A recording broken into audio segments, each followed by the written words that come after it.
Hello అండి. మూడంలో వారాహి నవరాత్రులు వస్తున్నాయి. చాలామందికి ఉన్న పెద్ద క్వశ్చన్, మూడంలో వారాహి నవరాత్రులు చేసుకోకూడదా అని. చాలామంది కామెంట్స్ పెడుతున్నారు, మెసేజెస్ పెడుతున్నారు.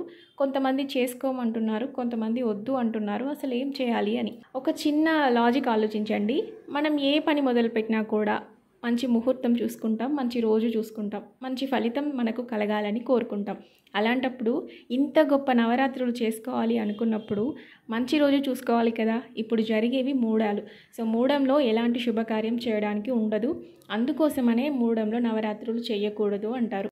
అమ్మ మనకేమన్నా చెడు చేస్తుందా అన్న ఆలోచన మళ్ళీ మీకు రావచ్చు. అమ్మ ఎలాంటి చెడు చేయదండి. కాకపోతే మీరు మొదటిసారి మొదలు పెట్టాలనుకుంటున్నారు కాబట్టి నెక్స్ట్ ఇయర్ మొదలు పెట్టుకోండి, హ్యాపీగా చేసుకోవచ్చు. ఈసారి అంతగా మీకు ఇష్టంగా ఉంటే, అమ్మని పూజించాలని అంత కోరికగా ఉంటే లలిత అమ్మని పూజ గదిలో పెట్టుకొని ఈ నవరాత్రులు హ్యాపీగా చేసుకోండి. అంతేకాని వారాహి అమ్మని తెచ్చుకోవడం, పీఠం వేసి పెట్టుకోవడం ఇలాంటివి చేయకండి. లేదు, అమ్మ దయ ఉంటే అన్నీ ఉన్నట్టే, ఎలాంటి కీడు మన దగ్గరికి కూడా రాదు అని మీరు నమ్మితే ఇలాంటి మూడాల గురించి ఆలోచించకుండా హ్యాపీగా అమ్మను పూజించుకోండి.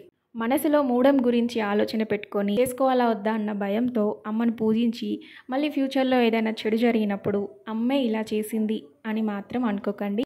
లేదు, మేము అలానే అనుకుంటాం అని అనుకునే వాళ్ళైతే ఈ మూడంలో మొదలు పెట్టకండి. సో ఇదంతా కొత్తగా చేసుకోవాలి అని అనుకునే వాళ్ళ గురించి అండి. ఆల్రెడీ లాస్ట్ ఇయర్ చేసుకున్న వాళ్ళైతే హ్యాపీగా చేసుకోవచ్చు, ఎలాంటి అనుమానం పెట్టుకోని అవసరం లేదు.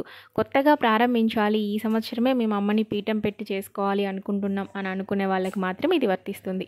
ఇన్స్టాలో కొంతమంది అడుగుతున్నారండి, వారాహిదేవి నవరాత్రులు చేస్తామని మొక్కుకున్నాము, ఈసారి మూడం వస్తుంది చేయొద్దు అంటున్నారు కదా, మరి మా మొక్కు సంగతి ఎలాగా అని. ఏం పర్లేదండి, నెక్స్ట్ ఇయర్ హ్యాపీగా చేసుకోవచ్చు. ఈసారి లలిత అమ్మ చిత్రపటాన్ని పెట్టుకొని ఈ 9 రోజులు మీరు ఎలాంటి నియమాలు పాటించి చేయాలి అని అనుకున్నారో, అమ్మకు ఏమేం పెట్టాలి అనుకున్నారో అవన్నీ ఈ 9 రోజులు లలిత అమ్మకు పెట్టండి. వారాహి అమ్మ, లలిత అమ్మ ఇద్దరు వేరు వేరు కాదు, ఇద్దరు ఒక్కటే. సో అమ్మని పూజించుకోండి. అలాంటప్పుడు వారాహి అమ్మని ఎందుకు వద్దంటున్నారు అని అడుగుతారు కావచ్చు. మళ్ళీ ఏం లేదండి, మూడం కాబట్టి అమ్మ ఫోటో తెచ్చిపెట్టుకోవడం, అమ్మ విగ్రహం తెచ్చిపెట్టుకోవడం మంచి రోజులు కాదు అని అంతే. అంతకు మించి పెద్ద రీజన్ ఏం లేదు. సో దాని గురించి అనుమానం పెట్టుకోకుండా హ్యాపీగా పూజ గదిలో లలిత అమ్మని పెట్టుకొని చేసుకోండి.